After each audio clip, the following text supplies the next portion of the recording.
اور حضرت ابوبکر صدیق رضی اللہ تعالی عنہ کے اندر بہت ساری ایسی خوبیاں اسلام سے پہلے بھی موجود تھیں جو عام طور پر لوگوں کے اندر نہیں تھی اس وقت کے اندر. جیسا کہ حضرت ابوبکر رضی اللہ تعالی عنہ ایک پڑھے لکھے آدمی تھے، اور اس وقت میں اکثر لوگ، عرب کے لوگ امی تھے، جاہل تھے، انہیں لکھنا پڑھنا نہیں آتا تھا، اور جو آدمی لکھنا پڑھنا جانتا تھا تو اس کو قدر کی نگاہ سے دیکھا جاتا تھا. تو حضرت ابوبکر صدیق رضی اللہ تعالی عنہ پڑھے لکھے آدمی تھے، وہ بہت نصاب تھے. نصاب کے معنی یہ ہے کہ جن کو نسب نامے میں، ہر آدمی کے نسب نامے میں بیان کرنے میں مہارت حاصل تھی. عرب کے ان کو انساب سارے یاد تھے، عرب لوگوں کے جو نسب نامے تھے انہیں یاد تھے، اور یہ ان کے اندر رواج تھا کہ عرب اپنے نسب کو محفوظ کرتے تھے، اپنے بچوں کو وہ سب نسب نامے یاد کرواتے تھے تاکہ ان کو اپنی تاریخ کا پتہ چلے. آج کل تو ہم نے اپنے نسب کو بھلا دیا ہے. آج اگر کہیں سے کسی سے آپ پوچھیں گے تو آپ کو دادا پردادا تک بتائے گا، پردادا سے آگے اس کو پتہ ہی نہیں کہ میرا نسب کہاں جا رہا ہے، اس کو نام تک نہیں معلوم ہوتا کہ بھئی پردادا سے اوپر جو ہمارے اجداد، میرا جو دادا تھا تو وہ کون تھا، اس کا نام کیا تھا.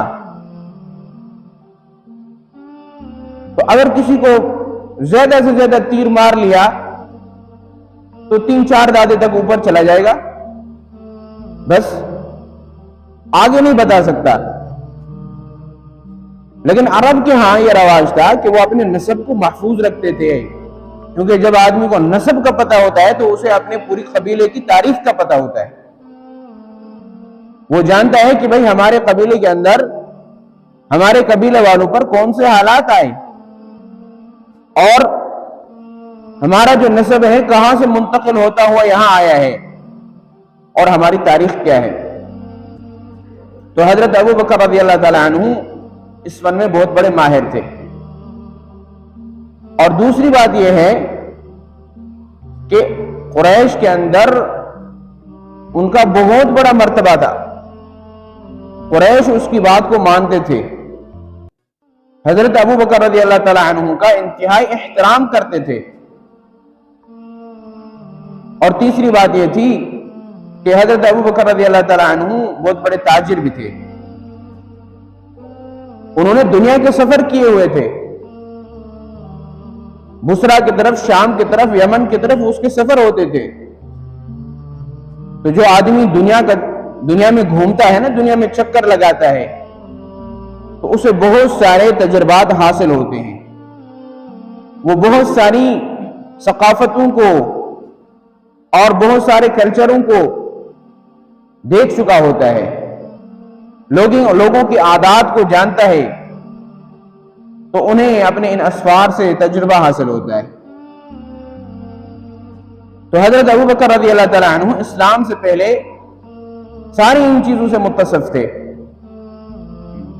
ان کی تجارت کی وسعت کا آپ یہاں سے اندازہ لگا سکتے ہیں کہ اسلام سے پہلے حضرت ابوبکر رضی اللہ تعالی عنہ کے پاس 40,000 درہم کی تجارت تھی. 40,000 درہم، اور درہم ہوتا ہے چاندی کا. تو اتنا بہت بڑا مال تھا ان کے ہاں. وہ غریب صحابہ کرام میں سے نہیں تھے، وہ انتہائی امیر صحابی تھے. اللہ انہیں دولت سے بھی نوازا تھا. اور چوتھی خوبی ان کی یہ تھی کہ حضرت ابوبکر رضی اللہ تعالی عنہ نے کبھی بھی جاہلیت کے اندر بھی شراب نہیں پیا تھا. حالانکہ عرب کے ہاں شراب تو عام چلتا تھا، ہر مجلس میں شراب پیتے تھے، ہر جگہ پہ شراب ان کے ہاں عام تھی. لیکن حضرت ابوبکر رضی اللہ تعالی عنہ نے شراب کبھی نہیں پیا. اور پانچویں خصوصیت یہ تھی کہ سیدنا ابو بکر رضی اللہ تعالی عنہ نے کبھی شرک نہیں کیا، اللہ تعالیٰ نے انہیں شرک سے محفوظ رکھا، حالانکہ مکہ المکرمہ اسلام سے پہلے شرک کا گڑھ تھا، مرکز تھا۔ صرف بیت اللہ کے اندر، دوسرے علاقوں میں تو بت تھے ہی تھے، لیکن مسجد الحرام میں بیت اللہ کے ارد گرد، بیت اللہ کے اندر 360 بت رکھے ہوئے ہیں۔ اندازہ لگائیں کہ ان کے اندر کتنا بڑا شرک تھا اور کتنی بڑی بت پرستی تھی۔ آج اگر کسی